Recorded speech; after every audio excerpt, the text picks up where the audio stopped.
నల్గొండ జిల్లా వల్లాల గ్రామంలో TPCC chief Mahesh Kumar Goud పర్యటించారు. నాటి రజాకార్లు 10 మంది విద్యార్థులను చంపి పూడ్చిన స్థలంలో అమరవీరుల స్తూపాన్ని ఆవిష్కరించారు. రజాకార్ల నియంత పాలనలో జెండాను ఎగరవేస్తే 10 మందిని కాల్చి చంపిన అమరుల చరిత్ర కలిగిన గ్రామం వల్లాల అని టీపీసీసీ కొనియాడారు. ఇంతటి చరిత్ర కలిగిన ఈ గ్రామం నేటి నుంచి చరిత్ర పుటల్లో లిఖించబడుతుందని ఆయన పేర్కొన్నారు. నాటి రజాకార్ల చేతిలో అమరులైన వారి కుటుంబాలకు ఒక్కొక్క కుటుంబానికి డబుల్ బెడ్రూమ్ 5 లక్షల రూపాయలు ఇస్తామని మాజీ మంత్రి కందూరు జానారెడ్డి హామీ ఇచ్చారు. ఈ ఆవిష్కరణ కార్యక్రమంలో మాజీ మంత్రి జానారెడ్డి, హనుమంతరావు, నేతి విద్యాసాగర్, ఎంపీ చామల కిరణ్ రెడ్డి, ఎమ్మెల్యే సామేల్ పాల్గొన్నారు. 1947 15 ఆగస్టు స్వాతంత్రం వచ్చిన వీరి త్యాగాల వల్ల ఆనాడు ఒక్క మనిషి వల్లభాయ్ పటేల్ వారి కృషి వల్ల నెహ్రూ మార్గదర్శనంలో వారు ఇచ్చినటువంటి ఆపరేషన్ పోలో సందర్భంగా 17 సెప్టెంబర్ 1948లో తెలంగాణ ఈ దేశంలో విలీనమైంది.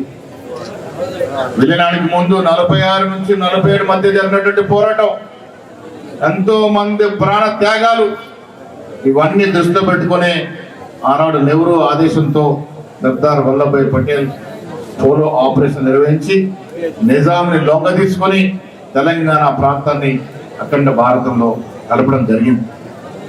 మిత్రులారా,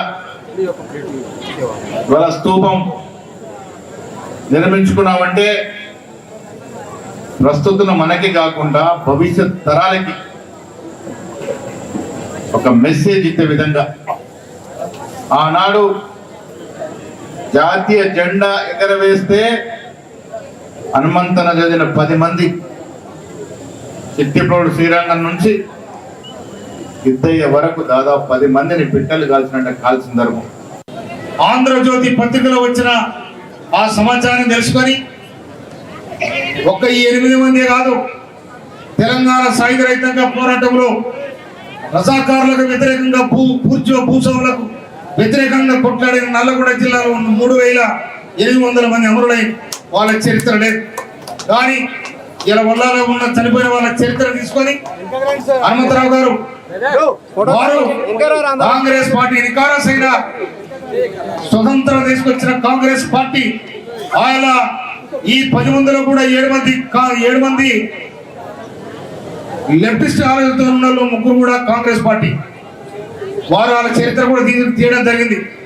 ఏదేమైనా భూమి కొరకు, భక్తి కొరకే కాబట్టి స్వాతంత్ర్యం కొరకు ఈ ప్రాంతంలో అనేక రకాల ఉద్యమాలని నడపడంతో పాటు భారతదేశ చరిత్రలో భారతదేశ ప్రభుత్వానికి, ఆనాటి ప్రభుత్వానికి నల్లగొండ జిల్లా యువకులు, ప్రజలు వాళ్ళ చైతన్యాన్ని చూపించినటువంటి ఒక తీరు మరవరానటువంటిది, ఇలా కట్టలేనటువంటిది. అంతేకాదు ఆ స్ఫూర్తితో ఈనాటి వరకు కూడా ఆ పార్టీలో ఎవరున్నా ఈ ప్రాంతంలో అభివృద్ధి కాదు, ఆత్మగౌరవం కొరకు, సామాజిక న్యాయం కొరకు అంచువేత విధానాన్ని ఎదిరించడంతో పాటు అన్ని కులాల, మతాల సామరస్యంగా ముందుకు సాగటానికి చేస్తున్నటువంటి కృషి అద్వితీయం. ఆ స్ఫూర్తికి ఈరోజు ఏదైతే స్తూపాన్ని ఏర్పాటు చేస్తున్నామో ఆ స్ఫూర్తికి చిన్నమని మనం చేస్తున్నాం. పరిస్థితులలో వల్లాల గ్రామంలో స్తూపం పెట్టాలి. నేను ముఖ్యమంత్రి రేవంత్ రెడ్డి గారిని పిలిచా, కానీ అంతకుముందు ఆయన ఏది తుంగతుర్తిలో ఒక పెద్ద బహిరంగ సభ పెట్టిండు.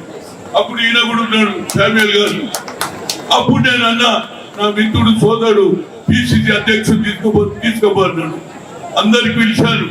నాకు ఒక బాధ ఉన్నది, నేను ఉన్నమాట చెప్తా. ఎందుకంటే కొందరు పేర్లు కూడా అదే పోత స్తూపంలో చూసిపోయి మంత్రుల పేర్లు కూడా పెట్టిన. ఇలాంటి సమయంలో రావాలన్నా లేదా? పిసిసి అధ్యక్షుడు గారు మీరేమనుకున్నా ఇవాళ జానారెడ్డి గారు వచ్చిండ్రు, అదేవిధంగా ఎవరు విశ్వనాథన్ వచ్చిండ్రు, మిగతా శాసనసభ్యులు వచ్చిండ్రు, వాళ్ళు కూడా వచ్చిండే ఒక జోష్ వస్తుండే కదా. మంత్రులు అదే మంత్రులు లేనప్పుడు మీరు అన్ని మీటింగ్లకు వస్తారు, మంత్రులు వచ్చినప్పుడు ఇలాంటి